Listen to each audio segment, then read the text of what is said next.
So Britney Spears gets into this weird situation with this very well-known French basketball player who's in the NBA, Victor Wembanyama. He's 7'5", my God.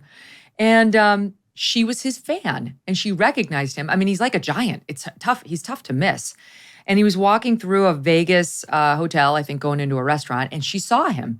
And she kind of fangirled out and ran over there to him in the midst of a crowd. And he wasn't paying he didn't see her. And she looks like she tapped him on the back.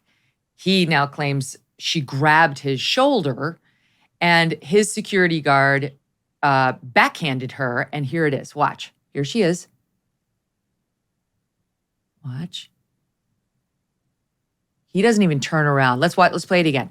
You can see her trying to get up to him. You can see her raising her hand. We're going to re-rack it. Raising her hand to like tap him. And he never even turns around. So I believe she never made contact with him because it's like he didn't feel a thing from the look of this. And then there's the security guard hitting. Yeah. So there's a dispute about whether he hit her in the face, the security guard, or he hit her hand and her own hand hit herself in the face. In any event, she's not happy. And he kept walking into the restaurant. He says, I didn't even realize it happened. And I'm also under advice to always keep walking whenever somebody comes up to approach me because, if I stop, I'm going to get mobbed. And she wants police charges against this guy. Arthur, the police say it looks like Mark wants to take it. But it says police say they're not going to bring charges against the security officer. Is it the right decision, Mark? Of course it is. Okay. This bothers me. It's like, welcome to being human like everybody else, Britney. You don't put your hands on somebody. Apparently, I understand why she did it. Apparently, it was loud. I guess if it wasn't so loud, she could have said, excuse me. But no, she had to put her hands on him. And the guy has to defend this guy. This is the number one pick in the NBA. He's the hottest star right now. As hard as, in terms of the NBA for sure. And she just got treated like all of us would be. You don't put your hands on somebody. You can't assume that everybody knows who you are. So the bouncer simply defended his client, making sure that no unwanted touching would continue. And no, I don't think that criminal charges are appropriate.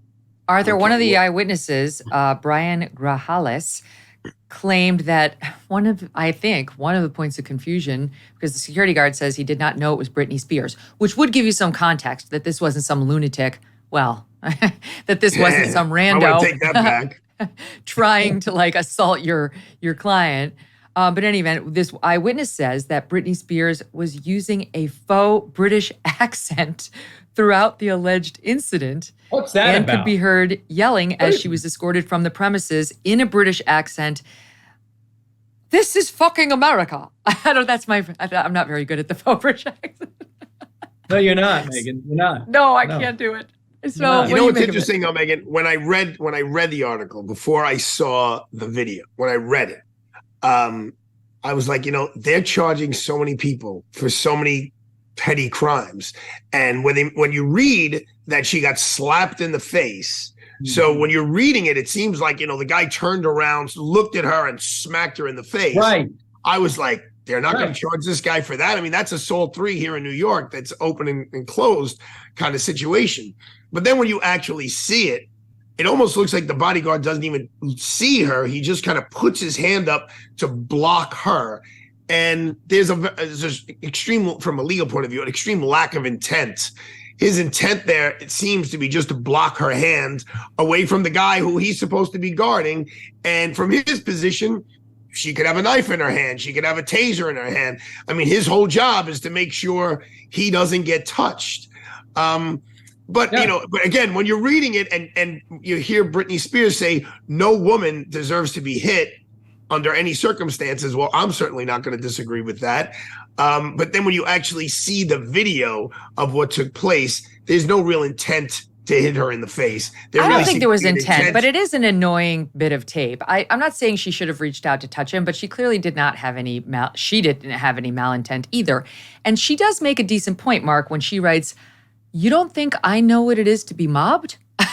She's like, I was mobbed that night trying to get in there. I used to travel with NSYNC where girls were literally throwing themselves at these band members every day. Right. I've never seen a security guard do this, she says. Security knows the Well- deal. These are adoring fans. It's not like he's the president of the United States or you're guarding Vladimir Putin, who lots of people want to kill. You know, what's with the instinct to lay hands on another? It was overly aggressive, and she is the one who filed the police report saying he ought to be held responsible. Okay, so maybe she's right. Again, you'd have to really be there to understand. And ideally, if you're a bodyguard, you want, as a last resort, to put your hands on someone at a minimum for civil liability reasons.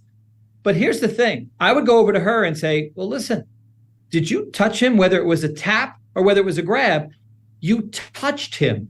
You know more than anyone that is not necessarily something you can do without somebody's permission. So if you want me, the DA or the cop investigating, you want me to bring charges against the bodyguard, did you also want me to ask them whether we should bring charges for battery? Stop it, Mark. Would you cut it out? Stop it. No, a little petite young lady touching the guy, and a 7'6" guy on the shoulder is assault in the third degree. Does it not meet the definition?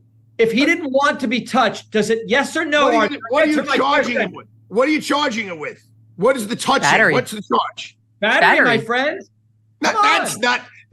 Look, Miami, LA, Vegas, there's no charge in New York for battery. There's a civil charge for battery, but not a criminal charge not for a touching. That doesn't happen. Should she sue? Maybe she should sue civilly. Now that the police have rejected her attempt to make it a criminal case, maybe she should sue him to make a point. Okay, but then what's her damage? Yes, she sues, she wins. What's her damage? The humiliation? I mean, she got hit in the face. What's that worth? Something. Summer used to mean I was kicking off the sheets every night to try to stay cool. Perhaps you've been there. But that all changed, thanks in part to my discovery of Cozy Earth bedding. I now sleep comfortably, even on those hot, awful nights, and you can too. Simply swap out your current sheets for soft, breathable, temperature-regulating sheets from Cozy Earth, the brand with thousands of 5-star reviews, including my own. If you do not agree that you are sleeping cooler, more comfortably this summer, they will refund your purchase price plus shipping, no questions asked. And you get 100 nights to try them out. How can Cozy Earth make such a guarantee, right? After 100 nights, if you don't like it, send it back in, you get a refund. How? Because their bedding is made from viscose, from bamboo, so it traps less heat, enabling people to sleep cooler, more comfortably year-round. For a limited time, save up to 40% on Cozy Earth. Go to CozyEarth.com, enter my promo code MEGYN at checkout, and that will save you up to 40% off your order. Try them for 100 nights. If you don't sleep cooler, send them on back in for a full refund. CozyEarth.com, promo code Megyn. Hey, thanks so much for watching. If you like what you just saw, hit the subscribe button for more clips and full episodes.